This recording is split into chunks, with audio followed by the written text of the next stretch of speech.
So, hello everyone, and welcome to the 12th lecture of the Information Visualization course. Today I have another treat for you. I'm pleased to welcome Stevan Rudinac and Ujjwal Sharma from our very own UvA. And they're going to be talking about multimedia analytics for urban computation. So take it away, guys. Yes, so first just to check, do we have all the people on the call? I think so. Everybody is here. Okay, awesome. Ujjwal is here. So, yes. Yes, there is Ujji. Amazing. So I think we are ready to go. Let me just share the screen. I suppose that's gonna work. Indeed, I'm gonna share my entire workplace. So in case we show some YouTube videos.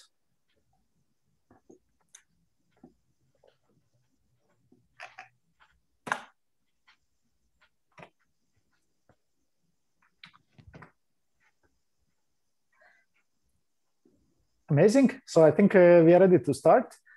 Good afternoon, and thank you all for coming to this lecture. And thanks a lot, Honza, for inviting us. We are really happy to be here. So if I'm a little bit fuzzy today, please, raise the flag. I've been teaching till 10 last evening or so. And so, sorry to interrupt you, but just so we define the modes of interaction. So will you have breaks for interaction for student questions later in the lecture, or do you want me to read the questions as they come in? So if they have questions, they can ask at any point. So during the lecture, please be free to interrupt me, to ask the question. Also, at the end, first I'm going to say something about our work on multimedia analytics for urban computing. But at the end, we planned to have a small panel with Honza. Honza is going to be chairing this panel, and Ujjwal and I are going to be also answering the questions, kind of thinking how these applications can be maybe scaled to different cities, and hopefully come up with some nice conclusions. But let's go like this. I'll first talk for maybe half an hour plus 40 minutes. Then we can make a short break. Then Ujjwal is going to present his work in maybe 20-30 minutes. And then we can have a short panel. Sounds very good. So one last remark from my side. So dear students, please feel free to use Discord this time. So I'm going to be moderating on Discord as well for your questions. And by the way, Honza, that's me. That's my nickname. So yes, I'm going to be part of that. But that was my last interruption. Stevan, please feel free to give your lecture. I didn't tell that tag, but for me it comes naturally. Yes. So thank you again. And now that we are set, I'm going to tell a little bit about our work on multimedia analytics for urban computing. For those of you that don't know me, I've been actually giving guest lectures in some other courses also, so you may have seen me, and some of you may have followed minor in data science and artificial intelligence, so you may know me from algorithms and structures and machine learning courses. But for those of you that don't know me, my name is Stevan Rudinac, and I'm associate professor of Artificial Intelligence for Business at Amsterdam Business School, and I'm a guest researcher at the Informatics Institute. Well, mostly working from home at both institutes for a year already. not much change in locations. So I received my PhD in computer science at Delft University of Technology in 2013. Before that, I graduated in electrical engineering at the University of Belgrade in 2006. Like many of us working in this field, I have this electrical engineering background. And I used to work at Informatics Institute of the UvA. I used to work a lot with Jan Zahalka, who we better know as Honza. And he may have explained to you that if you are Jan in Czech Republic, then you are Honza. So now you also know something about your lecture. So I used to work at Informatics Institute for years. Used to work also at Netherlands Forensic Institute, TU Delft, TU Eindhoven, and University of Belgrade. And well, as the title of my presentation suggests, I'm conducting research in multimedia analytics with focus on urban computing and business applications. So first, I'm going to be talking a little bit about those core urban computing topics. And it's going to be mostly targeting, analyzing and improving city livability. And then in the second part, Ujjwal is going to tell you a little bit more about how we can actually inject knowledge from other disciplines and theories from other disciplines in our artificial intelligence pipelines. So let's talk about this. This is Martin. Martin is also my PhD student, and he wanted to be with us today, but he got unexpectedly ill, I think serious, but the talking is not working well today. So he sends his greetings, and I'm going to say a little bit about our work. So Martin is PhD of Marcel Waring and me, and he's also working as AI lead at the Chief Technology Office of the City of Amsterdam. He's working on improving livability of the neighborhoods in Amsterdam, and his PhD actually started with this topic: classification, prioritization, and routing of citizen reports. And I'm going to explain what it means. It's a mouthful, but the problem is really interesting. And actually, we started working on this problem when he was a master student like you. So this actually started as like many interesting projects. It started like a small master project that actually turned out to be something really cool. So let's see what it is. And how do we actually do that? So how did we start addressing this topic? Well, by designing an intelligent citizen report system and performing multimodal analysis of participatory data contributed by the citizens, social multimedia, and open data. So some of you may be familiar, but the city of Amsterdam, like many other cities across the world, has a nicely functioning system. Well, now it's nicely functioning for collecting citizen reports. Citizen reports as in non-emergency reports about issues in the public space. That can range from garbage on a street, graffiti on the wall, broken pavement, and so on. Practically about any topic that concerns livability of the citizens, but that's not emergent. And this is a screenshot I made some years ago. When we started working on this system, maybe city had roughly 50,000 of such citizen reports per year, where people would either call the city, or particularly our elderly fellow citizens are still using that mode of communication that they call the city, and they like in person to report a particular issue.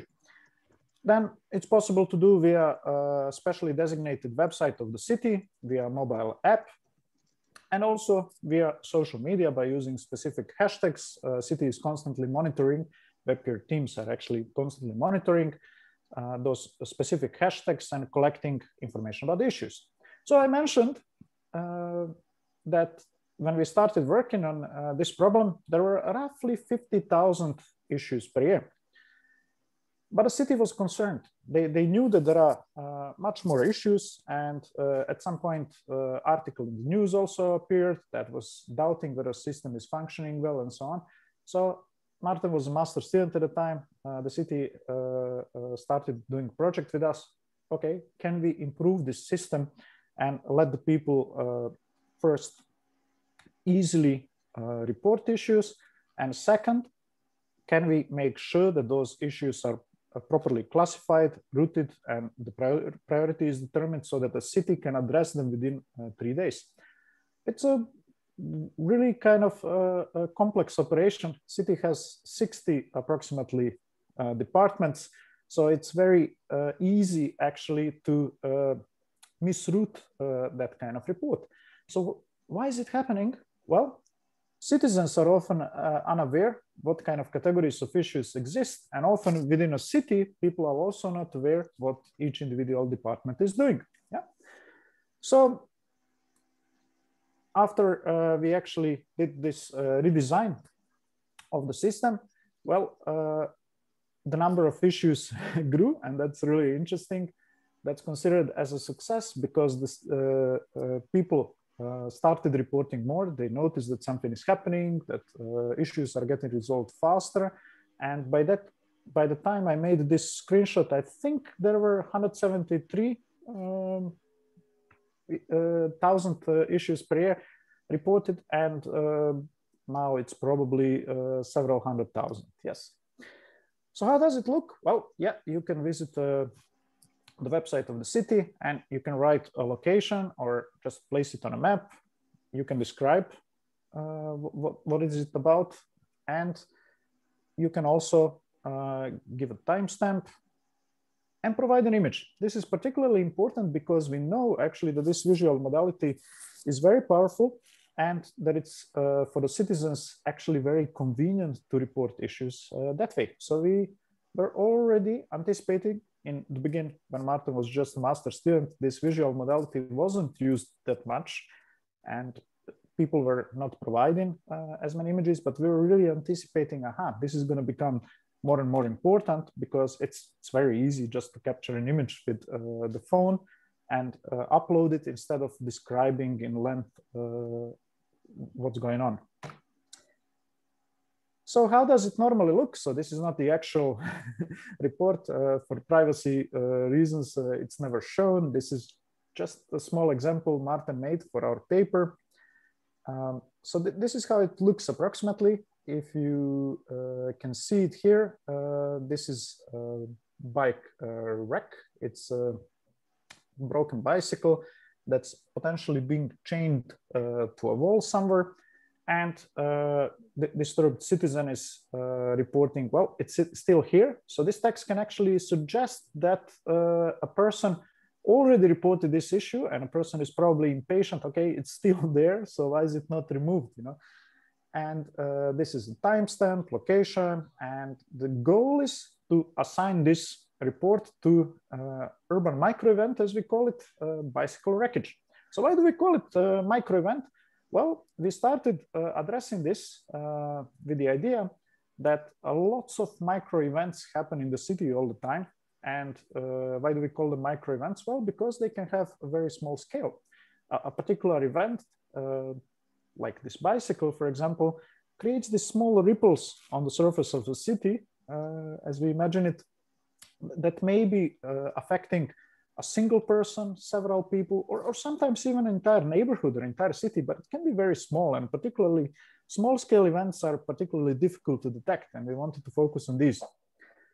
So you can read more details about this implementation in the paper that we published at our top conference, ACM Multimedia in 2019 in Nice. And these are some other examples. There is garbage on the street, there are graffiti, please remove this. So you do see challenges. In the visual channel, we do see graffiti here, but a text accompanying this report is just saying, please remove this. So people are using two modalities to complement each other, yeah? And for example, here, well, somebody is reporting speeding boats on the canal. Can you do something about the boat speeding in the canal? Yeah.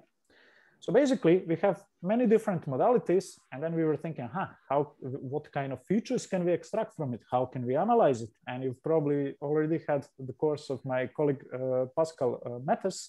So you've seen what we can extract from the images, what we can extract from the text, and so on. So we are extracting visual features, text features, we are analyzing geolocation, time, but also we are using additional sources such as about geo objects in a public space and the weather conditions. Then we were performing lots of different types of analysis, and we tried to classify these reports both based on these individual modalities, but also using different versions of modality fusion approaches, as we call them. Well, basically, those are the approaches that try to simultaneously use multiple modalities.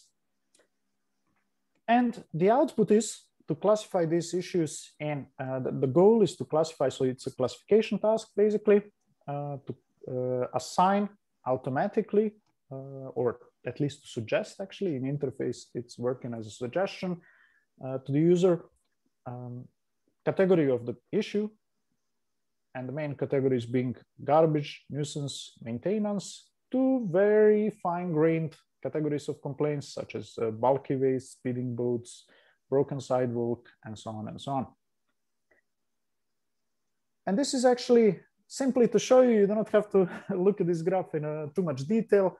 So we just wanted to show that actually there is a merit in using these multiple modalities, in combining different types of sources from image to text and so on. And another thing that you can see here is, well, that most issues are actually about the garbage. So bulky waste is the single largest category, and it's not very specific for Amsterdam. This is really something that we see in many cities across Europe and across the world. So the garbage is, well, remaining one of the biggest issues in the cities. And also some other kind of categories are tightly related to it, such as unevenly placed objects and so on. So this was particularly successful, and city of Amsterdam, we are fortunate that we live in Amsterdam, and the city is really actively trying to improve livability of the neighborhoods. So they actually took the system, and engineers at the city, together with also coding communities here in the Netherlands, made a proper release version of the system. So basically the one that's implemented in the city of Amsterdam is a little bit more basic than actually described in this paper. So this one is really highly multimodal, but the first version that was implemented at the city of Amsterdam ended up being unimodal, mostly text-based. The idea to do so was, well, we really wanted that implementation to be very robust and to be very explainable, so that it's really clear why each of these reports got a particular category assigned. And the system is being replicated also in different cities in the Netherlands. Also colleagues from abroad through our EU SCORE projects are looking into replicating it. Very interesting. So what we concluded from this is that it really helps that the citizens see the difference, but it's relying on the assumption that people are going to report the issues. And that's not always the case. So why is it not always the case? One thing that we noticed, and some of you that have a little bit of interdisciplinary background may be familiar with it. Well, levels of citizen participation are very different across different neighborhoods. Some neighborhoods that are anyway doing well, they are reporting quite a lot. Citizens are committed to improving neighborhoods. Citizens are also aware of all the services. Technological literacy levels are high and so on. While some neighborhoods, and it often happens, neighborhoods that actually have issues are often a little bit silent, you know. So in order actually to improve fair handling of the issues, to actually resolve the issues also in the neighborhoods that do not have such high levels of citizen participation for whatsoever reasons. So we started to think, well, how can we actually detect these issues frequently, timely, basically, and on a much larger scale. Also in the neighborhoods where citizens are not generating that many reports about garbage, for example. Yeah. So this is something, well, let's try if it works. Martin is making always lots of nice demos that you may have seen somewhere. Yeah, so this was a very early small demo that he made. Okay, can we actually somehow automatically detect and count garbage on the streets? Yes. So this was really the first step. So we were thinking, how would this work actually? Yes. and maybe to do something like this. I hope that you see my videos. Honza, could you please just nod or wink? Or Yes, yes, they are visible. Oh, awesome. Thank you.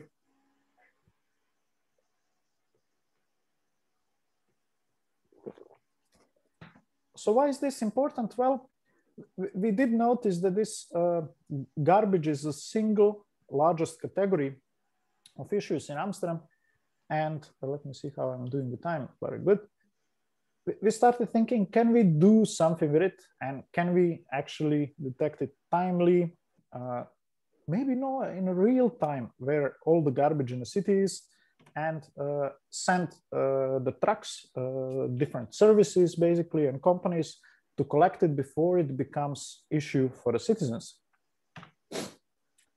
Okay, so that's how we started thinking about this. So this is a large project involving the city of Amsterdam and many other cities in the Netherlands, also Amsterdam Metropolitan Solutions and so on. So the idea was to develop a system for real-time collection and analysis of street-level imagery. And there were several requirements. Well, the system is supposed to be affordable and portable. We've seen in our community many different systems developed for, I wouldn't say same purpose, but for similar purposes. And Honza has been talking a lot about different analytic systems and so on. One of the major issues that he probably mentioned is adoption. Yeah, so it's kind of difficult to develop something nice, something effective, you know, but it's altogether different issues to get such thing adopted by users, by be it simple people or the corporations, local governments, and so on. So in discussions with the city civil servants, we figured out that it has to be affordable and it has to be portable. Yeah. So it should allow local government to receive actionable intelligence about objects on the streets, and to ensure wide adoption, we're thinking, wait a minute, maybe we don't have to rely on something really expensive, let some fancy car or so go through the city just for that purpose, designated just for that. Maybe we can attach it to service vehicles that are anyway roaming the streets day and night, such as garbage trucks, parking scanners, maintenance cars, and so on and so on. So anyway, those vehicles are going through the city for many different purposes. So can we actually utilize it and basically figure out where the garbage is and collect it in a much more efficient and sustainable way? So the idea is to detect these urban issues in large geographic areas. When I say large geographic areas, well, I mean a city. So it's not basically just a small, I would say, area of a few hundred square meters or neighborhood, but can we do it for entire city? And these issues can be very different. If you can see here, even for a human, sometimes it's difficult to determine, well, what exactly is going on there, because different types of garbage are collected by different companies, you know. So you would really like to know, well, what's thrown away there? So what kind of collection service should be notified?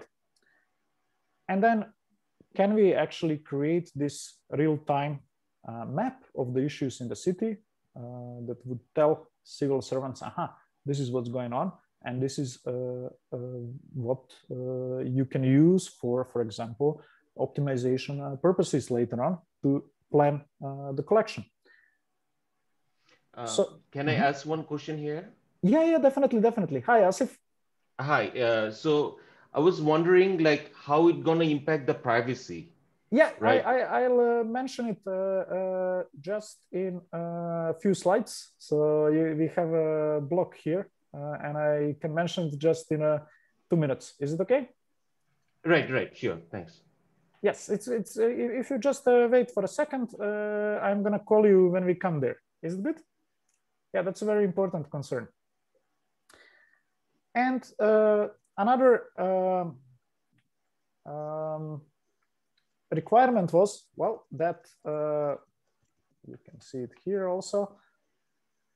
That system should be affordable and portable. So smartphones, well, are available. Everybody has them these days.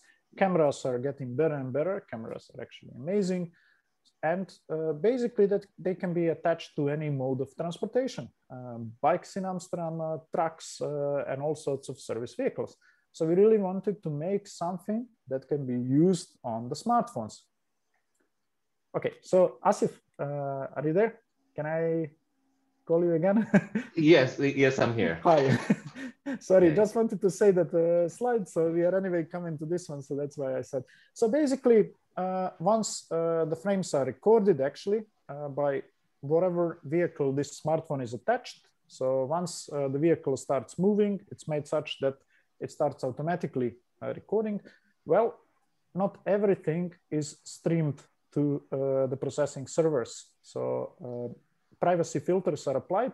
And here you can see, well, just the face blurred, but when we were submitting to a conference, ICMR, you know, and that's also purpose of these peer publications where we also discuss many different implications with the colleagues, you know. So we were kind of really thinking, for different purposes, maybe we have to blur entire person, because sometimes actually blurring just the face of a person, for example, it's not sufficient. So we were actually implementing different versions that blur or even kind of put a black box around the entire person, you know. So just to ensure that the privacy is protected. Same goes for license plates. Same goes for example, street numbers and so on. Yeah. Yeah. Can I add here something? Yeah, definitely, please. So right now I'm doing a mini master project on TinyML, which is basically implementing, for example, object detection like this in a device itself. So instead of streaming the whole frames, what it does is classify the objects and just send the information. So would it be a good case for these scenarios? Yeah, definitely. So actually, if you read the papers, that's something that we're thinking about. Once this, for example, edge computing becomes more prevalent, right. You know, the idea would be actually to do complete on-device processing. And that's what our PhD student, Martin, was also trying, but currently actually it consumes a little bit too much depending on a device and so on. So the first implementation actually streams it to processing server, where privacy filtering is first applied, then object detection performed, and where we use these results to aggregate in a dashboard. But please write an email to Martin. If you are, I'm not sure with whom you are doing this project and so on. At the city, they are actually having always lots of our students. I think at the moment, some 20 students are doing internship and the thesis there. So maybe, you know, like they are really interested, or at least just kind of, they would be happy to hear that such developments are happening, you know.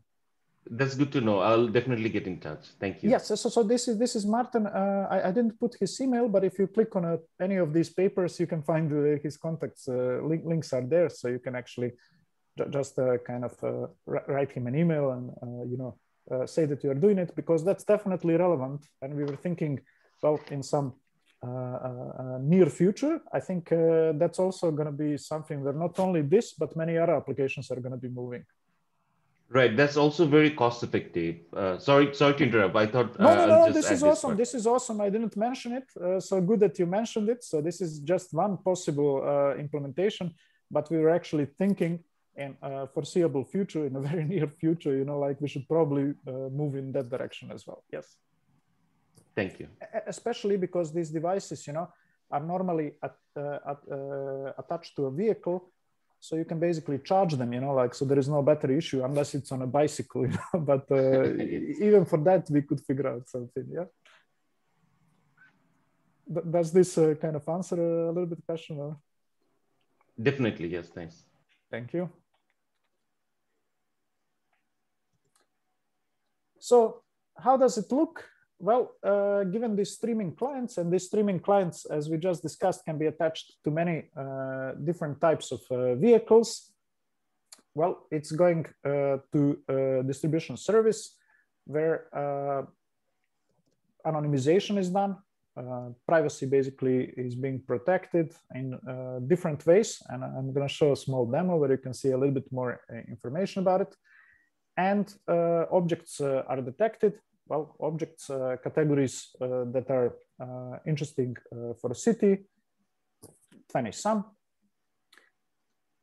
Finally, after these objects are detected, well, the results are aggregated in a dashboard that domain experts may use for gaining this intelligence about what's going on in the city, and also for optimizing, for example, garbage collection.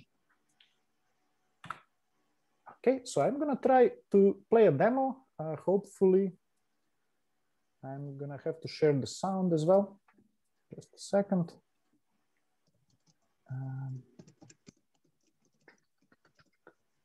Share sound, yes, this should be free.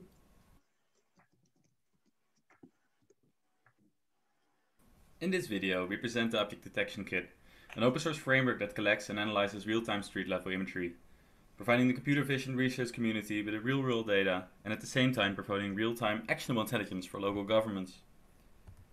Advancements in computer vision have made it possible to see the difference between cats and dogs, and we can teach machines to detect almost anything in cities. Buildings, bicycles, potted plants. At the same time, the number of devices with computer vision capabilities is increasing rapidly. Meanwhile, cities around the world are increasing their efforts to become more sustainable, but at the same time, the number of people living in cities is increasing. Maintaining the streets of cities is becoming increasingly challenging due to the increase of waste, and thus there is a need for a new and more efficient way of maintaining the streets. In most cities, citizens report issues in the public environment through call centers or websites, and afterwards, these issues are taken care of. This results in an imbalance in the maintenance of the public environment. A neighborhood with plenty of citizens that actively report issues will be maintained better and more frequently than neighborhoods where citizens are less inclined to notify the local government of any issues. With computer vision technology being widely available, it becomes possible to detect issues on street level imagery at an affordable price. Smartphones can be turned into sensors and attached to vehicles, such as garbage trucks, cars, and even bicycles. The Object Detection Kit will make it possible to detect and collect garbage more efficiently, and even collect raw materials separately, turning garbage into resources. The system will detect objects on the street and report their position, and then the correct vehicle will be dispatched to collect the materials. Because it is possible to see the difference between objects like furniture, wood, or cardboard, it also becomes possible to collect them separately. Objects like mattresses can be collected separately and recycled at specialized facilities. Due to the incentive local governments have for obtaining actionable intelligence, this system will create a large collection of real-time street-level imagery. Also, anonymous visual data is annotated by experts in city maintenance to provide the research community with real-world training data. Any model that can do inference on this data can easily be used in the system because of its modular design. The framework consists out of a progressive web app, a server that distributes the images over several machine learning workers, and a dashboard that gives actionable intelligence to the local government. The web app works by simply activating the progressive web app and starting to scan. It can be attached to any vehicle. The distribution server will distribute the streams over a number of machine learning workers, performing object detection of the images to discover any urban objects, and at the same time filter out any privacy sensitive information such as license plates and faces. This data is stored and presented to civil servants through a dashboard, allowing them to work more efficiently. More information about the project can be found on our website.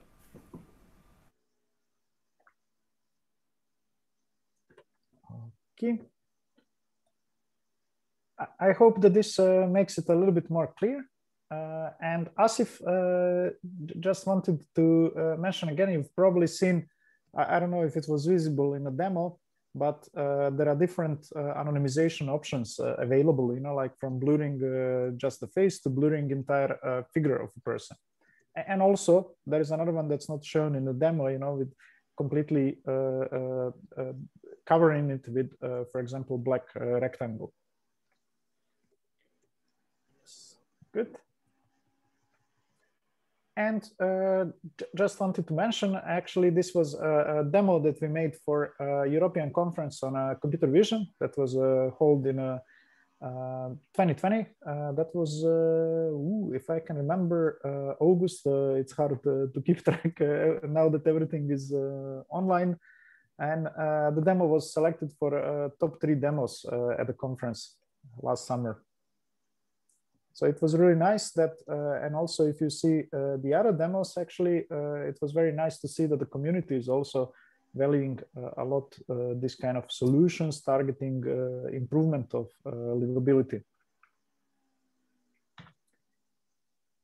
So another, well, Inske, you are familiar with. Inske is your TA on the course.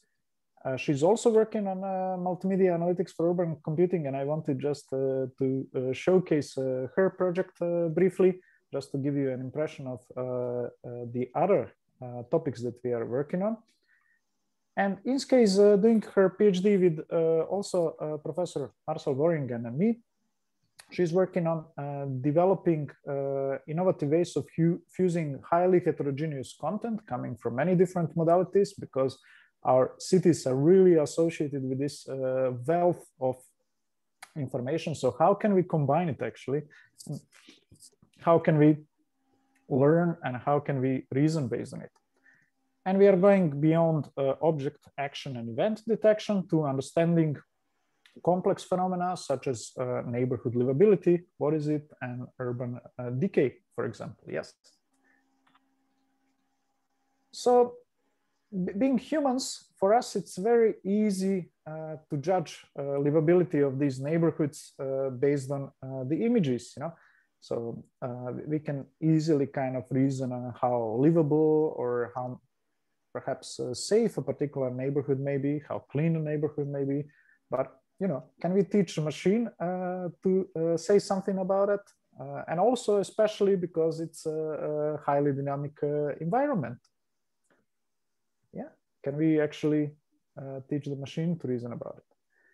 And also, well, information is changing, neighborhoods are changing, and also the information stored in many different databases is getting outdated very fast. So some of you that are from around may remember a report about so-called problem neighborhoods, not maybe the most fortunate name that the government used, but yes, at a time they identified a certain number of problem neighborhoods that needed attention with regard to improvement of facilities, livability, and so on. And very funnily, you know, like area around Javastrat was labeled as one, while 10 years after it, it was one of the coolest neighborhoods in a city, you know, like with lots of restaurants, lots of cafes to go to and so on, which kind of says that we need actually means of monitoring this livability timely and accurately. So how do we do that actually? Yeah, so we started with, I'm just gonna show this use case. I think I have a very kind of noisy graphic card. It's one of these that you can do also deep learning with, but piece of advice, it's never a good idea to do something like that on your laptop, especially if it's close to the surface. Yeah, joke. So I lifted it, used a very academic method of lifting laptop to a book. Cool, so we were talking about this use case. Inske is actually designed a very nice framework and data sets for weak and noisy automatic labeling of objects in an urban context. So why is this important? Well, we are working on this European project. It's a SCORE project involving 9 different cities in a North Sea region. And we made an inventory across the partners in the project, asked them what kind of issues they have related to livability. So what are they interested in? What kind of data sources are available in most cities? And as it happens, actually, most cities are having these panoramic images available. panoramic images that are either recorded by external companies or by the cities themselves. Like in Amsterdam, Amsterdam is collecting panoramic images themselves by periodically going with panoramic cars through the city. You've probably seen that. They have these omnidirectional cameras on the roof, and they are recording all the streets in a city. Yeah. So that's one type of information that's available. And on the other hand, cities are really sitting on the wealth of information that's stored in GIS systems about all sorts of objects in public spaces. As a matter of fact, cities are even legally obliged to keep the state of the assets, such as trees, such as buildings, functions, and so on and so on. So we started to think about, okay, can we help the cities monitor state of such assets more timely and automatically? So normally what they need to do actually is cities normally pay very expensive services that go through the streets, then they look if the objects are still there, is the tree still there, how many trees, you know, where is the location, what's the size, and so on and so on, or lamp posts, for example, for the street lighting and so on. So can we actually do something better, and can we use computer vision algorithms for that, for example, monitoring state of the assets in the open spaces? So INSCA designed this framework, and we submitted a paper to IEEE Transactions on Multimedia. It's currently under review. It's very interesting, so she can tell you more about it. I'm just going to briefly mention it here. So she designed really interesting system that uses this information stored in geographic information systems for automatically generating these noisy and weak and noisy bounding boxes around the objects in street scenery. However, well, as you can imagine, you know, like if something is stored in a GIS system, well, it doesn't mean that it's visible in the visual channel of that panorama that the car captured. So first, we were really wondering, what is the accuracy of such bounding boxes that we actually identified in panoramic images automatically based on geographic information systems. But in order to evaluate it, we also ran a crowdsourcing task to annotate these boxes by M-Turkers, human evaluators. And basically, well, INSCA can tell you more about it. What we conclude is that as long as you have sufficient annotations at the level of the objects, it's helping and it's working rather well, even though those boxes are weak and noisy. So this really opens a completely new possibility for training deep learning algorithms for detecting objects on unprecedented scale. So most cities actually have this information already available. So we are simply using this large wealth of information about urban objects. Although you do see these boxes are not fitting the objects perfectly, but it doesn't matter. Apparently the machine is capable of learning what this is about, as long as we have sufficient of these weak and noisy labels. Yeah. Okay, let me see. Yes, I'm rather on time. So the last topic that we prepared for today is related to, as I mentioned, injecting domain knowledge and theory from other disciplines into these analytic pipelines. So how can we do that? And that's really interesting because our colleagues from many other disciplines, such as management, such as operations research or marketing, as you'll see, have already thought about many solutions. They have many theories in their domains that can come useful for these kind of tasks. So how do we utilize it best, and how do we inject that knowledge into our engineering pipelines, let's say. So this is introduction for Ujjwal's talk, and he's gonna say more about himself and his very interesting topic. He's doing his PhD with me and Professor Willemijn van Dolen, our head of marketing section at the University of Amsterdam. He's working on automatic prediction of store location, popularity, and design. And he's also utilizing lots of information about the venues in a city, and also neighborhood level open data statistics, social multimedia, and participatory data. So I guess Ujji is gonna be talking more how he does it in particular. I would suggest that we now make a brief break before we continue with Ujji's talk, and maybe answer a question or two if you have. While after Ujji's talk, we may have a longer panel for all your questions. Okay, so feel free to unmute yourself and ask directly, or you can write in the chat, or preferably in Discord. I'm monitoring both of these channels. I would have a question myself, but I mean, I've realized it's a bit of a broader topic which might be suited for the panel to kind of kick things off. So I'm gonna withhold my questions. So dear students, if you have questions, feel free to ask them.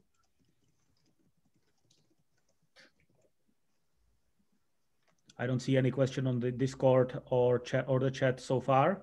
So maybe we leave it for the panel and make a break for everybody to refresh, maybe grab a coffee, and we continue with Ujji. Very good. Yeah, and maybe we can there will be questions emerging during the break. So we may if there are any, I will notify you, and we can start with answering those. And so how long would you like the break to be? So normally I make break of the quarter for the people, you know, to stretch a little bit, not to sit all the time, but whatever you prefer. So 15 minutes then. So 15 minutes, yes. Okay, maybe. So now it's 49. So let's resume at 2:04 then. See you in a bit. Yes, see you in a bit. Yes, so we can resume the lecture. There were no questions in the break. I have checked neither on Discord nor chat, but there seems to have been some funny episode on chat with somebody unmuting themselves. So please feel free to continue. I can see that you're still muted, so you might want to unmute first, Stevo. Oh no, I already introduced Ujjwal. So, okay. We are going to start talking about a little bit different application. It's combining multimedia analytics, AI techniques, and marketing. So the floor is yours, Ujjwal, whenever you are ready. Yeah, thank you. Is my audio of the correct volume? And yes, we can sometimes hear you. I have to, yeah, Ubuntu requires you to carefully select this, but okay. Awesome. Thank you, Ujji, again for joining us today, and I'm sure that they are gonna enjoy this brave new topic. Yeah, I hope so. Yeah.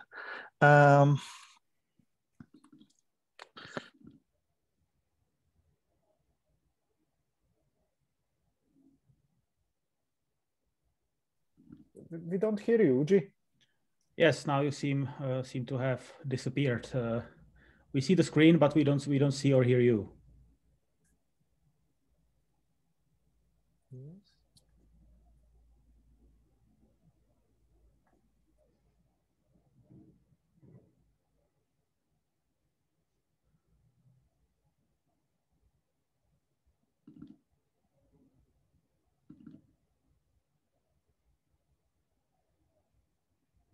Yes. So let's wait a minute. Yeah, sorry, I don't know what just happened, but it just froze and then closed. Sorry. Okay, no problem. No worries. Yeah. So one second.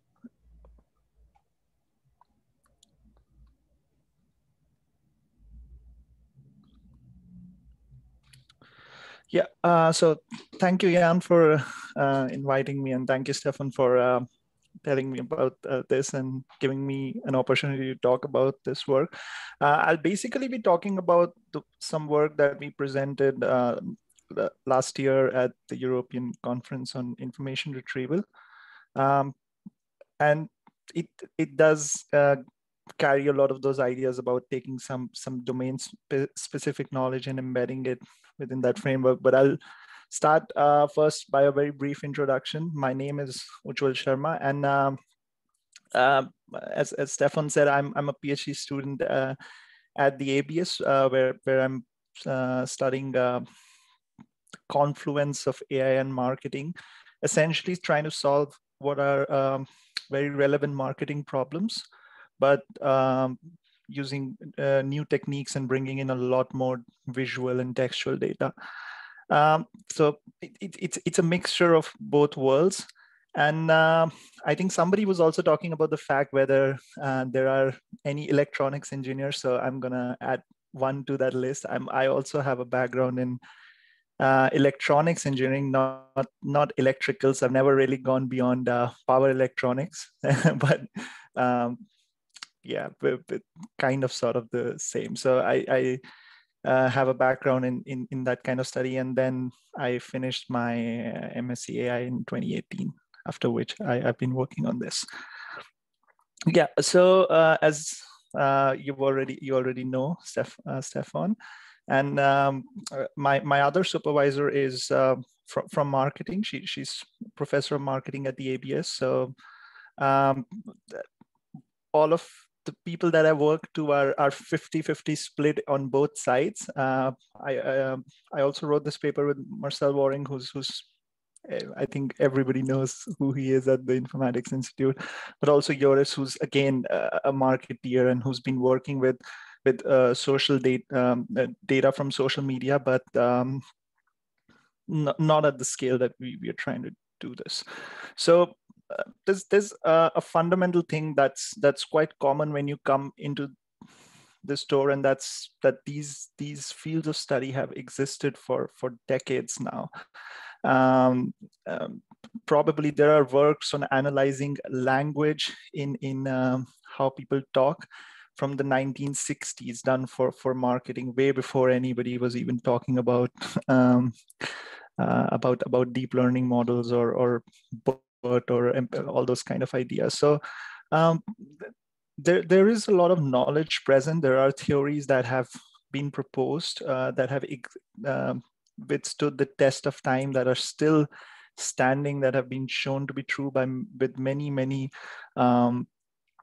structured studies. But the nature of study in marketing is slightly different. So you start with a research question, you propose it, and then you collect a very limited set of data around that question. That approach was okay in the world where a limited set of people would control the content that you'd see on your television and you really didn't have any feedback.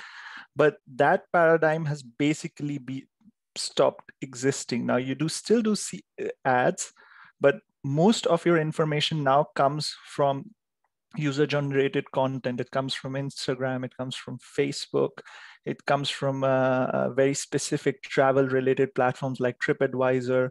So what's basically required, and as marketers watch this, it's an enormous amount of data that's being constantly generated that is shifting public opinion from being positive about something to suddenly going on the negative side. So what they'd like is some kind of techniques that can actually extract very specific decision relevant knowledge. So the precise knowledge that they need to kind of figure out whether to launch a product in this color or not. So to listen to their customers. However, there are problems as well. This data is not generated with the idea of actually helping marketeers. It's generated with as just an output from a consumer. He writes what he feels. He might put some information, he might not put anything. It might be very long, very short. All those variations exist in this data, and it's very noisy and very hard to pick up what precise topics are being talked about. What we try to do is develop some techniques which can actually help analyze such data. And hopefully in that process, we try to leverage some simple known relationships that we know probably from literature that we can use for this. And the first question that was central to this work was, can we predict restaurant success? Well, here's what a restaurant looks like in the digital world. So this is a page of a restaurant that's taken from TripAdvisor. So you can see lots of information. There's visual content, there's a map, there's content in different colors and different ways of putting things. In fact, TripAdvisor has now very recently started to actually pull out very specific words which keep getting mentioned repeatedly in consumer reviews. And you'll see that here where they actually put the veggie breakfast in green. So there are some ideas which are very simplistic, but this entire page is a complex mixture of lots of pieces of information. There's the visual, visual information, then there's geographical information, then there's text, which is very free-flowing. There's often no structure in this text. And when we last counted, people spelled atmosphere in 11 different ways in Amsterdam. So there's a lot of variation around very basic things as well. You also have some ordinal data here at the top, which is kind of ratings or something like that. Then you have some data which is basically kind of like votes. So excellent is 149. It's literally a probability mass distribution which is thrown at you as a form of data. So this is complex information. But to understand this, you have to take a step back and look at what these restaurants are, how they can be connected. So the first most common form is geographical proximity. Restaurants or outlets that are closer to each other are more similar than ones further apart, the first law of geography. But then there's also more complex forms of similarity, like visual similarity, which is kind of the look and feel of the restaurant when you step inside is similar. There may also be certain similarities which emerge from the text. For example, there might be similar terms, very specific. Burrata is an Italian cheese, the mention of which is going to be very common across Italian restaurants or things like that, and maybe some specific kinds of sentiment which are being expressed. And each of these similarities is essentially a specific view. It's a specific way to look at this common set of restaurants in a different way. So if you start looking at them through geographical proximity, you will see that restaurants close together will be connected, but you would not have any connections between a restaurant in Amsterdam and a restaurant, let's say, in the east near Science Park, in the Centrum, I mean. If you start looking in terms of the kind of food that they serve, those connections are going to look completely different. So the point is that each view is essentially giving a complementary information. It's not telling you what the entire story, it's telling you part of the story. So these graph-based approaches have really not, we aren't really the first ones who've kind of gone into this area. They have existed for a very long time. So I think one of the most, I don't know if I can call it the seminal work in this was GCAP, which used graph-based structures for automatic image captioning. So these structures did not exist. It's important to note that this is not really a very commonly existing network. These are graphs which were generated with a specific purpose of discovering certain specific properties. So the idea was that you would have central nodes, which are images, which are then connected to certain concepts which occur in those images, and certain patches which were extracted from those images. So R4, R1, this is before the deep learning thing. And then you could actually compute through matrix completion, you can figure out which words could be associated with the unseen images where you could extract patches. So essentially a way to join patches to certain concepts, textual concepts that occurred. This work, Rudinac et al. Also did this with trying to generate visual summaries of geographic areas. So taking images, and also introducing users into this process, which are far, far more numerous than any of those modalities, and trying to figure out how these visual summaries, these textual descriptions could be generated. And this has been common to this field of study. So the idea of generating very specific structures and then leveraging them to fill in those gaps in information. More recently, this has become deep learning on graphs. So there have been a lot of new approaches which are trying to learn fixed representations for nodes in a network.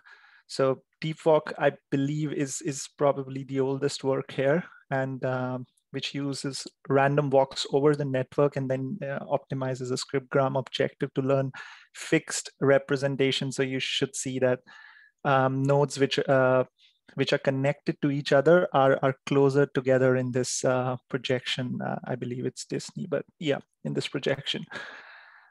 This structure works, but there's also been other works like Node to WEC, which essentially biases these walks so that users can control the degree of exploration and homophily, so they can stay within their community, or they can go out and search for nodes which are essentially the same structure. They're central, or they're connected to similar kinds of nodes. So this gave a bit more flexibility. And of course, I think most of you would be familiar with GCNs, which were kind of, I'd say, discovered, found, invented here at the University of Amsterdam, Kip van Welling, which uses a proper end-to-end training for discovering these representations. In this case, it's slightly different because the goal is not to discover these fixed embeddings, but to directly learn these nodes for semi-supervised classification, like directly be able to do that. The model that we proposed for this approach uses fixed embeddings. So it belongs to the class of models that Node to WEC and DeepWalk would belong to. But we also construct a graph. So we take these images, we scraped a lot of pages, almost every restaurant in Amsterdam. And we use that information to actually build this network where you would have a central node. That's the restaurant. Restaurants are under study here, so they always tend to be very central to the discussion. And you would connect them to different kinds of modes. For example, here L node is essentially denoting the modality. Denoting the location. And you have certain A nodes, which are kind of attribute information, like what's the kind of food being served here, Chinese or Indian or that kind of thing. You have images, which are vector representations of images obtained by any deep learning network. And the idea being that you can actually keep adding nodes. D could be your D is your text embeddings for reviews that were found in that node. And let me talk a bit about the nodes first. So restaurant nodes are central.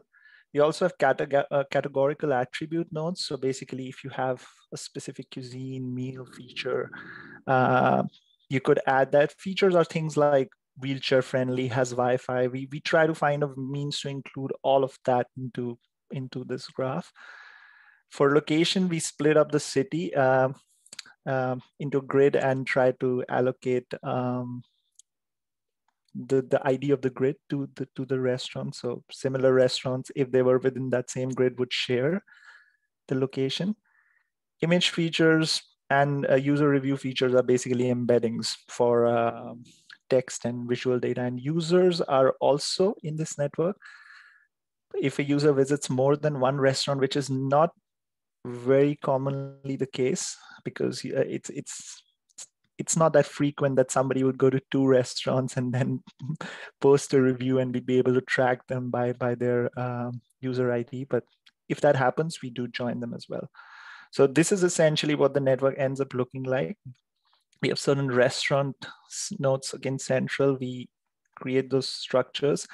Here you can see that maybe both restaurants share an attribute. Maybe they both serve Chinese food, so they're connected to the same node.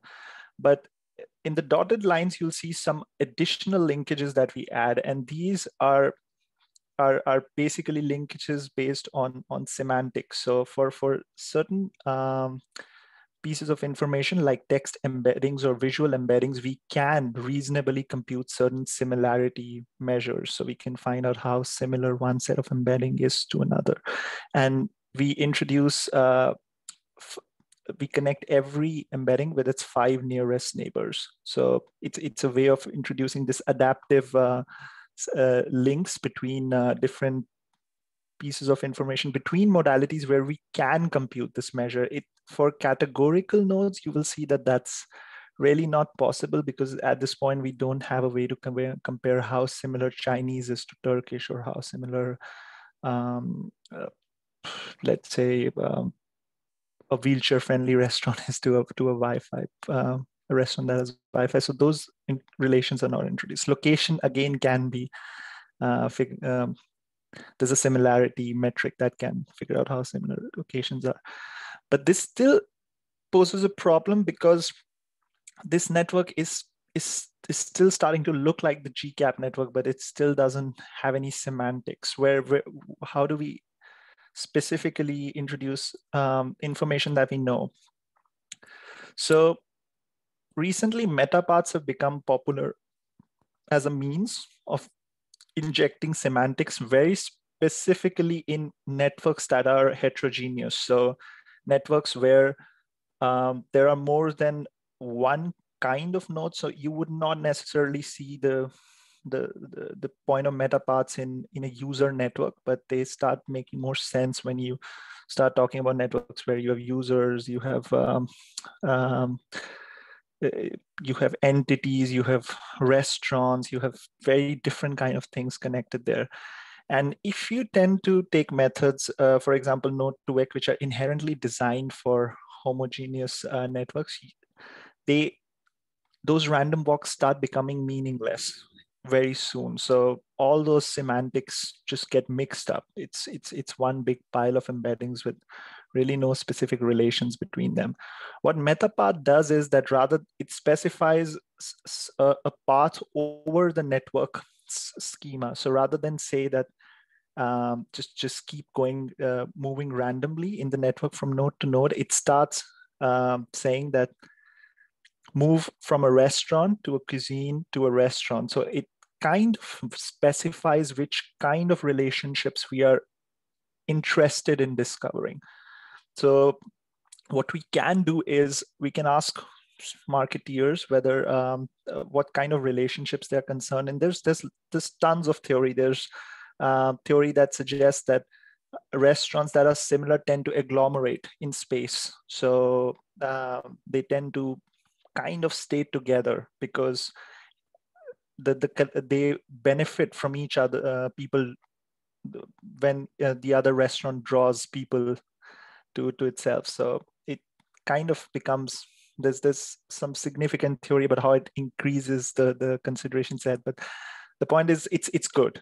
And there's also theory that there's a sense of there's certain product agglomeration. For example, restaurants which serve similar foods tend to be together. So we can ask marketeers for very specific relationships that they'd want us to introduce in this process, and we can design these metapaths. So in our case, we were, I would say, we went a bit too far, and we just took all the metapaths that we could possibly enumerate.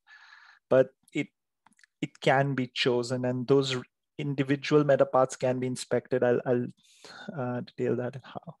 So the top few metapaths are quite simple. So it's moving from venues to a specific meal type to then back to a connected venue. However, the ones that we have at the bottom are also possible at 7, 8, 9, because we have these additional linkages, the dotted lines. So you can have a connection where restaurant is connected to an image, and we then jump to a restaurant which has a similar visual look and feel. So it's another way to connect restaurants with that kind of information. So what this essentially involves is that we construct this network and we extract bimodal subgraphs from this network. So restaurants connected to one other modality under consideration, and we separately embed them. So the point of separately embedding is there are two advantages. One is that you can do this ahead of time and keep those embeddings, and it doesn't really change. If you change some other modality, it does not affect the relations between two distinct modalities. For example, if I were to somehow change the structure between R and B nodes, the embeddings that I've saved for between R and A would still hold. So it doesn't change that. The second reason is that these individual embeddings are inspectable. So you can really open up and look at the nearest neighbors and actually check whether it makes any meaningful sense, or it's completely, I would say, meaningless in that way. So that's the second stage. Once we have these walks, we separately optimize a heterogeneous skipgram objective to basically find these N embeddings. And two properties. Sorry, Ujjwal, sorry to interrupt you, but we have a question from Raitse. How does this handle the change of information state over time? How popular a restaurant that serves poke bowls is at different moments in time might greatly influence reviews? That's a good question. So there's a separate branch of study that studies dynamic networks. So networks which have a temporal component as well. They evolve over time. This unfortunately is not, it does not have has a temporal component. So these are snapshots in time, I would say. And you would have to kind of optimize this as, you would have to recollect the data and maybe do it again if you would like to do that. Yeah, it's slightly distinct, a study of those networks, but this doesn't have that temporal component. Yeah. Okay, thank you for your answer. Yeah. So within these embeddings, we specifically look for two properties. One is that all meta paths are bimodal, so they're basically between the restaurant and one other modality. And they're also optimized for short range context. This is critical. And this is how we knew that we need to be able to inspect these embeddings, because if this is basically a walk. I've taken a very small part of probably a very long walk. Kediri is a Indonesian restaurant in Amsterdam. It's connected to Indonesian cuisine, and it's connected to a restaurant. It's connected to an Indonesian restaurant called Indonesian Palace and so on, which also tends to serve Chinese cuisine. It's doing both. So if we do optimize for large range context, a very large optimization window, we will end up having Kediri and McDonald's very close to each other, which is not what we want. So we intentionally choose windows that are more or less the size of the meta path, nothing greater than that. And this does make some difference in how meaningful those embeddings are. My definition of meaningful here is very, I would say, qualitative. There's really no good way to measure that other than on the downstream task. But yeah, it does tend to make a difference. As I said, it's capturing interactions between restaurants and a single modality. But then again, there's been a lot of work that's shown that all of the outcomes on these tasks are very task dependent. So if you're solving task A, the combination of these modalities might, to build that final representation that can predict that, might be very different from task B. So we asked marketeers what's one of the tasks that they would like us to do. And they told us that it's very hard to actually predict the review volume, because review volume tends to be a very organic variable that is really out of the control of any effort. So by volume, I mean the count, the absolute number of reviews that restaurant would get. So what we did to kind of remedy this problem of mixing and making this big representation was that we chose an attentional module, a very simple one, which would essentially compute self-attention weights and weigh that modality appropriately, and then allow it to be a part of the final representation that was used to predict the final outcome. That's the volume. So in this case, the attentional module could actually, if there was a lot of noise coming in from a single modality, it could actually reduce its weight and kill out the entire representation and retain those where it could get more information from. Well, what we did in this entire setup was that we took for about 3538 restaurants. This was back in, I think, 2019, somewhere in the April. This number is more or less stable. I think right now it's at 3,600-ish. So restaurants from TripAdvisor, about 168,000 reviews. This is 168,000 reviews under consideration. We only took top 10 reviews for every restaurant, but the number of reviews I think is much larger. The total number of reviews. We took about 215,000 images from these restaurants and about 27,000 users.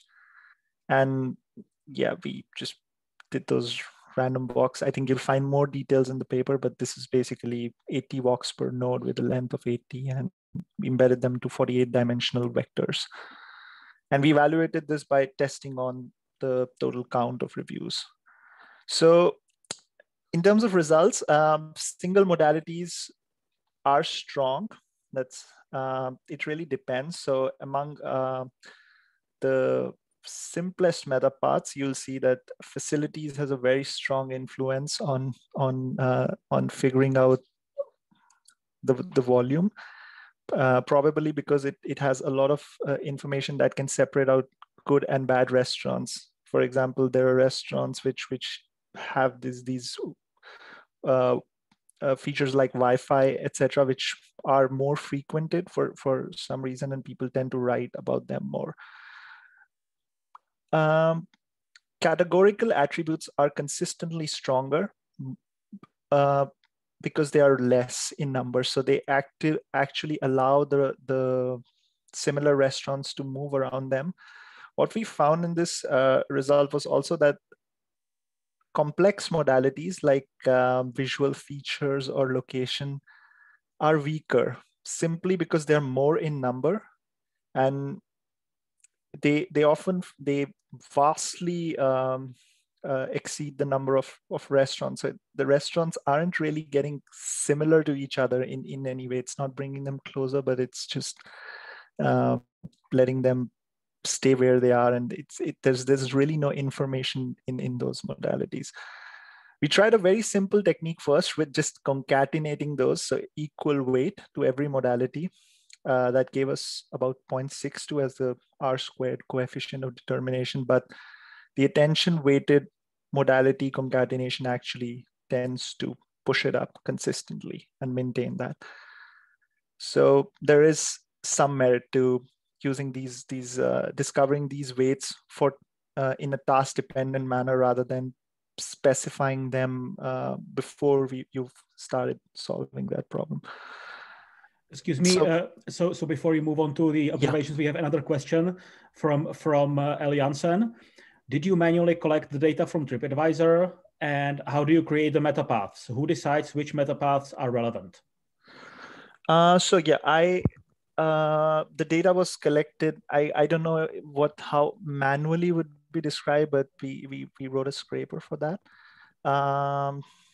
And the second question is how are meta paths decided?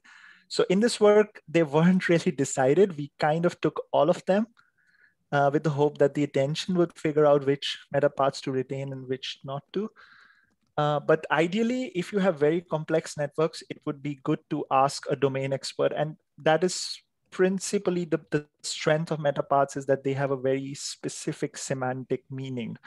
So if you would look at I think this is also talked about in the related papers that I think you'll find at the bottom of this.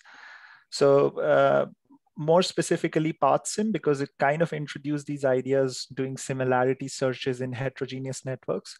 But metapaths are always a means for domain experts to inject data. They're easy to write, they're easy to specify, and you can actually literally train each of those metapath specific embeddings separately. So you can just have them stored on your system.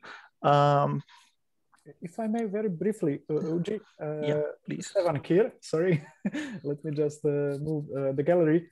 I think this was a good question, actually. And I think what students maybe meant is, how did we come up with actually that entire list of metapaths, the list that was used in the end?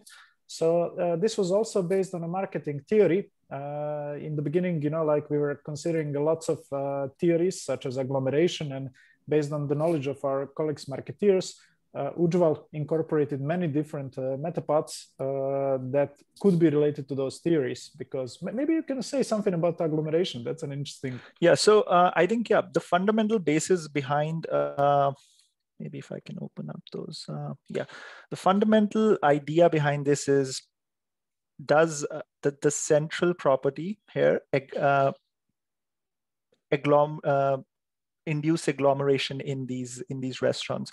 So what we're talking about is that restaurants tend to be agglomerated, so physically closer, or let's just keep the idea of agglomeration separate. So there are three ways restaurants do tend to come together. One is density agglomeration, which is kind of, if you have restaurants which are kind of sort of similar, they occupy the same physical geographical space. There are many effects which are at play. When consumers think of restaurants that are close to other good restaurants, they also believe that if they go there, they would have much more choice, and they can really, it's one place to go, and then they can figure out what they want to eat. This, as opposed to this very nice restaurant in the other part of the city, which if they don't like or they don't feel like, then there's really nothing next to it to actually.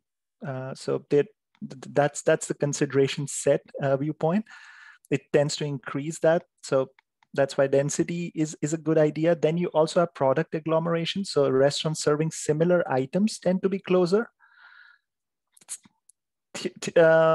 Theory has, again, certain reasons for why this works. The third kind is temporal. So restaurants serving food at the same time tend to be together because, again, because of those crowd drawing effects. So if there's a restaurant that works in the morning and then there's a nightclub that only gets active at 10, nightclub is not a restaurant, but just trying to show the broad idea of agglomeration. They're not going to benefit from each other because both of them are drawing crowds at very different times, so it doesn't help. So these three agglomeration theories are central. But what we are trying to do with each of these metapaths is saying that, does cuisines bring together venues? Does facilities bring together venues? Does meals bring together venues? Or does visual look and feel, as we do with the image features, bring venues together? So all of those, each metapath is encoding a very specific type of agglomeration, I'd say. Okay, thank you for the answer. We also got a thanks from the student. And one more question popped up from Shores. I hope I pronounce your name right. With a relatively complex model, is explainability a problem?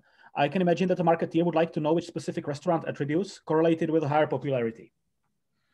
That's a good question. So the final explainability is tricky. So the going from the final representation to why is tricky, but weights can always be inspected for attention, because they're always between a certain range, and they're softmax normalized, so you can also check what the contribution of each modality is.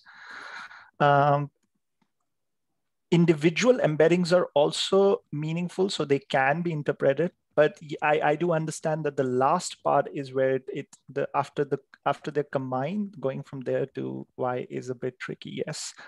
But I think more intermediate components are inspectable. So you can individually inspect EM1, EM2, the metapart specific embeddings, and you can also inspect W1, W2, and W3, which can tell you how much of a contribution those forms of agglomeration have on explaining how much of a contribution those forms of agglomeration have in making the final optimal embedding. Okay, thank you. Yeah. So yeah, I did talk about this, but taking all meta parts together can improve performance, because we know that in the simple model with simple concatenation, it does bump up the performance significantly. Attention-based models build significantly to some extent over the baseline performance. So their principal contribution is that they can kind of block out signals from modalities which are just injecting noise, which are noisy, or whose inclusion was not a good idea in the entire approach. And noise can be handled. So it's not just noise, it could also be just weak modalities. It's a relationship that was presumed to be important, but did not turn out to be important later. So general idea, if there are some take-home lessons, metaparts are a very good idea as far as extracting, for providing semantic interfaces when you want to extract very complex interactions within multimodal networks.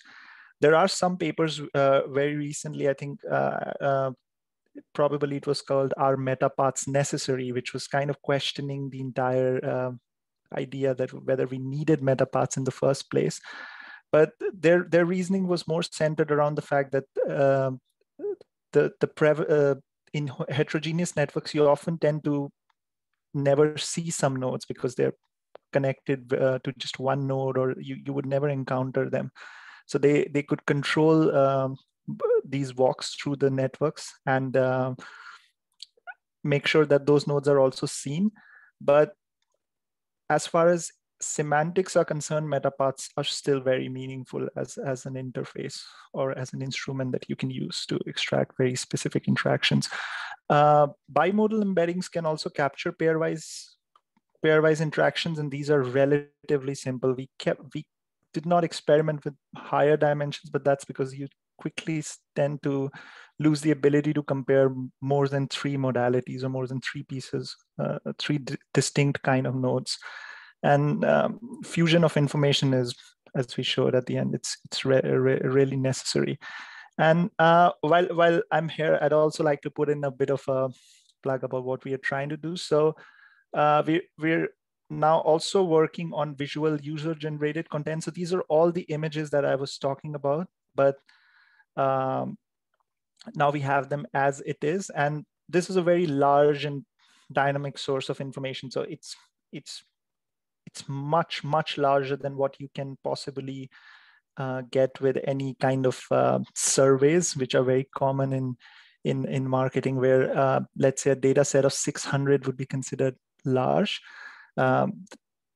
This data is very cheap to collect. Consumers provide it for free, and it tends to be more trustworthy in consumer opinion making, in the process of the consumer making his opinion. And very importantly, it's dynamic. So I think the question that came out about how these networks evolve over time is in a way indeed important, because these networks are inherently dynamic. So if we can kind of figure that out, how to actually see the evolution of these things, that would be very interesting. However, there's a problem. Marketeers tend to operate with very subjective notions. So cozy, Kozelik, these are hard to define. It's very easy to speak in terms of object categories whose presence or absence is a very objective fact, but subjective notions are higher level. So how cozy does somebody feel? It's all over the place. Somebody might have a very bad experience, somebody has a good experience. So the question that they often have is, how can we capture these subjective attributes from images that have not been labeled for such information? So people aren't really moving that little slider when they post an image and say, oh, I felt this cozy, and they just leave some text, an image, and they just exit the platform. And there have been works which have tried to study this. Neural image assessment is quite popular. It uses a very large label data set to actually learn aesthetics in images, using a very novel, I'd say at that point of time, Earth mover distance loss. But these are labeled. That continues to be a big problem, because UGC by its nature, it's very hard to label very large sets of UGC.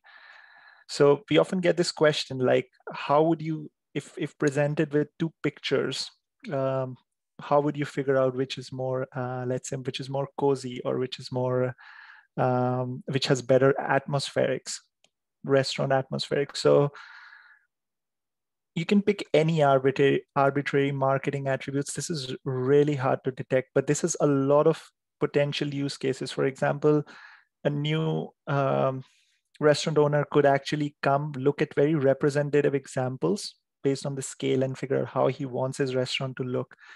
Platforms like TripAdvisor could essentially put these perceptually superior image, could select from their, since they're only showing 4 or 5 in a grid, they could select very superior examples, which kind of boost maybe the atmospherics or the food quality, or very subjective attributes like that.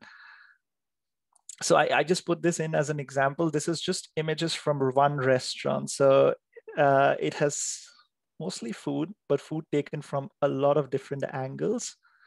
Then there's this kid in the center who's just putting his thumb up. People are showing, and some pictures are just pictures of the menu. So this is very diverse data, and I mean diverse in the sense that it's talking about, these images have been taken with a lot of different angles, with lots of different concepts.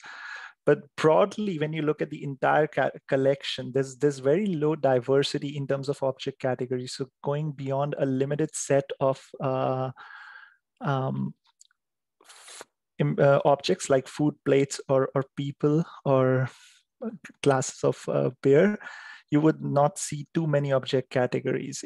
So really the objective attributes of the scene aren't really changing. This is a very characteristic property of things like services which exist on a continuum. So you can't really, some are better than others, but they're still all serving food. So you really have to pick up very subjective perceptions of quality variation in them. And these relative marketing, the relative intensities keep on being close to each other, but they may not be dramatically different. So that's kind of the challenge here. So if you're interested in solving these kind of problems, please let us know. This is going a bit further than basic object detection, but rather we're trying to directly learn what kind of visual features would make people visit that restaurant. So that's the end goal. What kind of information do you want to surface so that they turn up?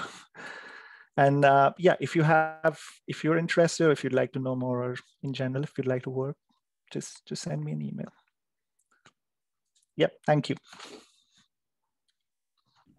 Thank you very much, Ujjwal, for the interesting talk, and thank you, Stevan, for your presentation. Both very, very excellent contributions to our course. I think it nicely complemented the visualization-focused lecture from yesterday. Now you can all really see, people in the audience, that multimedia analytics does indeed heavily depend on models. So we have had some nice practical contributions. So thank you very much, gentlemen, for joining us today for your lectures. We really appreciate it. And let's have one final round of questions. So it was a pleasure, I have to say. I really kind of I was also teaching InfoVis myself, the first year students at Science Park, and I really like the course also, and it's really always a pleasure to actually give this kind of lecture about a topic that interests us all. Yes. Thank you very much. The pleasure is very much on our side as well. And we seem to have one more question for Ujjwal from Eliansen. Would an object category tree help? How? I think it would help, but so existing work tends to kind of model the presence or absence of objects as I would say inputs for detecting very high level function, like high level things, like for example, looking for very specific objects like logos, if I'm understanding the question correctly. This is what's being done currently is at the object level, but there's a need to go beyond that level to directly talk in terms of, let's say, probably a probabilistic label of people, how people find that image. So the signal could be something like, let's say, a probability mass distribution where people are saying five people, there are 100 people who rated it 5, 50 people who rated it 4. So the input is not really very clear from the user's perspective. So we could essentially use objects as a means to build this final answer, but we are also looking at approaches to completely sidestep objects, so directly go towards these kind of perceptual effects. I would have to look at the idea of the tree, maybe what you're talking about. I don't think I have enough information to answer that specifically. Thank you. The student has clarified that he meant object hierarchy. So pizza is a food, cola is a drink. So that's what was meant. That is indeed a great idea. We haven't really looked at those kind of knowledge-based centric approaches where we would try to classify objects and learn broad structure, but I think it might be an interesting idea. Thanks for the feedback. Yeah, and thank you for the answer. And so until we receive more questions, I will ask one of mine, and this one is for you both. How do you verify the accuracy of these user contributions, right? So both on social media, we know that sometimes the reviews might be false, and also for the events or for the city reports that you have presented, Stevo, there might be false reports to perhaps harass neighbors. So what measures do you take to counteract these false accounts? Who wants to start? So we haven't heard from Stevan for a while. I think or you yes. Can, yeah. Yeah, if you answer about restaurants, then I'll go to the city. Yeah, so we've been asked this question. At this point in this work, it was very hard to control because most tests for detecting fake reviews, which is probably the #1 issues that marketeers have, are really very, I'd say, qualitative in the sense that people need to inspect them and then figure out that, yeah, I think he never visited the restaurant and he's talking about that. TripAdvisor does not have those kind of verified, consumer kind of badges. But this is a genuine issue. Is it statistically relevant, given that honest reviews will always tend to be more than these efforts, than anything that's actually created by concerted efforts? It could also be that brands are intentionally trying to inject. It's not just fake reviews, but brands are trying to put in some reviews. So this is a question that I don't think there's really a simple answer to, unless we have a very good means to detect fake reviews and just throw them out. I think this is going to be tricky. Okay, so maybe sorry, Stevo, before you start answering from your perspective, we had a follow-up question from a student. Gian says, I'm interested in a quite specific thing regarding this topic. Does the reaction of the restaurant on bad reviews have an influence as well? And do you take these into account? That it relates to my original question about veracity.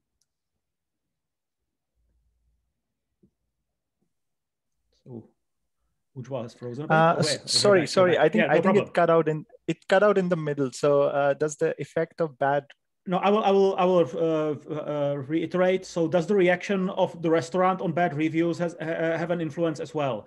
And do you take these into account? So restaurants. So again, that's again a very important aspect. So that's the firm-based the communication of the firm.